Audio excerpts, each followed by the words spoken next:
Hello বন্ধুরা, আশা করি সবাই ভালো আছেন। তো আজকে আমি পড়ন্ত বিকেলে আপনাদের একটি চংঘুরি ওড়ায় দেখাবো। তো আমরা এখন ঘুড়িটিকে ওড়াই দিলাম। তো দেখতে পাচ্ছেন ঘুড়িটি কিন্তু কত সুন্দরভাবে আকাশে উড়ে গেল এবং আজকের আকাশটা কতটা সুন্দর তা এই ভিডিওটি দেখলেই বুঝতে পারবেন। আমাদের ঘুড়িটি কিন্তু খুব সুন্দরভাবে আকাশে উড়ে গেল এবং সে সুন্দরভাবে উড়তেছে।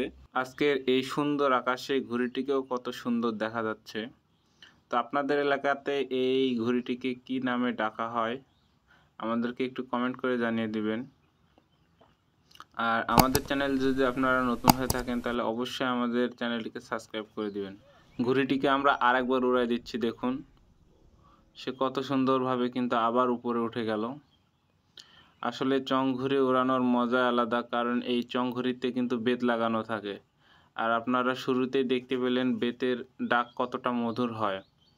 আর আমরা চং ঘুড়িতে কীভাবে বেত লাগাতে হয় বা এই ঘুড়ির বেত কিভাবে তৈরি করতে হয় তার সম্পূর্ণ ভিডিও কিন্তু আমাদের চ্যানেলের মধ্যে দিয়ে রেখেছি। আপনারা চাইলে সেখান থেকে সম্পূর্ণ ভিডিওগুলি দেখে এই ঘুড়ির ডাক, বেত বা কামান যাকে বলে এটা তৈরি করতে পারেন। ঘুড়িটি ওড়ানোর সময় দেখুন বন্ধুরা, একটি এরোপ্লেন যাকে বলে সেটি কিন্তু আকাশ দিয়ে যাচ্ছে। আমরা সেটিও ক্যামেরায় ধারণ করার চেষ্টা করেছি। দেখুন সেই প্লেনটি এখানে আর আমাদের ঘুড়িটি এখানে।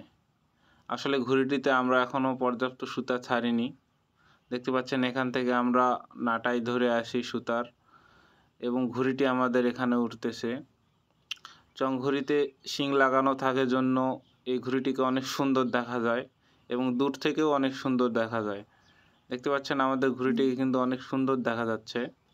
তো আমরা ঘুড়িটিকে অনেকক্ষণ ধরে উড়াইলাম। এখন আমরা ঘুড়িটিকে নিচে নামানোর চেষ্টা করতেছি। তো দেখতে পাচ্ছেন আমাদের সেই লাঠাইম্যান ঘুড়ির সুতা পেঁচাচ্ছে এবং ঘুড়িটিকে সে নিচে নামানোর চেষ্টা করতেছে। আসলে চংঘুড়িতে কিন্তু প্রচণ্ড টান থাকে, একাই ঘুড়িগুলো নামানোই যায় না। তো আমরা একাই ঘুড়িটিকে নামানোর চেষ্টা করতেছি। আপনারা কিভাবে ঘুড়িকে নামান তা অবশ্যই আমাদের কমেন্ট করে জানিয়ে দিবেন। অতীতের সেই ঘুড়ি ওড়ানো দিনগুলি এখনও কে কে মিস করেন তারা অবশ্যই কমেন্ট করে জানিয়ে দিবেন। এখনও কে কে ঘুড়ি অনেক পছন্দ করেন তারাও আমাদের একটু জানিয়ে দিবেন। আসলে ঘুড়ি হচ্ছে আমাদের একটা আবেগ। যখন বাতাস ওঠে তখন মন চায় যে আমার সেই শখের ঘুড়িটিকে আমি আকাশে উড়াই দেই এবং সেটি সবাই দেখুক। তো আমরা কিন্তু প্রতিনিয়ত এই চ্যানেলে ঘুড়ির ভিডিও আপলোড করে থাকি।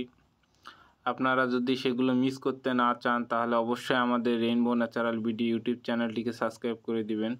আমাদের টিকটকও চ্যানেল রয়েছে এবং ফেসবুকেও একটি পেজ রয়েছে, চাইলে সেখান থেকেও ঘুরে আসতে পারেন।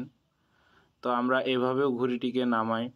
দেখতে পাচ্ছেন এখানে লাঠাইম্যান সুতা ধরে আছে এবং একজন সুতাটিকে নিচে নিয়ে যাচ্ছে। যখন টানতেছে সুতাটি তখন ঘুড়িটি কিন্তু ধীরে ধীরে নিচে নেমে আসতেছে। এভাবেও আমরা ঘুড়িকে নামাই। যখন ঘুড়িতে সমস্যা হয় তখন আমরা এভাবে ঘুড়িটিকে নামাই এবং ঘুড়িটিকে তারপর ঠিক করে আবার আকাশে উড়াই দেই। তা আমরা ঘুড়িটিকে কিন্তু দেখুন অনেক কাছে নিয়ে এসেছি, কারণ আর কিছুক্ষণ পর আমরা ঘুড়িটিকে একদম নিচে নামাবো এবং আমরা ঘুড়িটিকে বাসায় নিয়ে যাব। দেখতে পাচ্ছেন ঘুড়িটি কাছ থেকে দেখানোর চেষ্টা করতেছি। ঘুড়িটি কিন্তু আসলে অনেক বড়, একটা মানুষের থেকেও অনেক বড় ঘুড়িটি। উপরে ওঠার কারণে কত ছোট দেখা যায়। দেখতে পাচ্ছেন ঘুড়িটি কিন্তু অনেক বড়।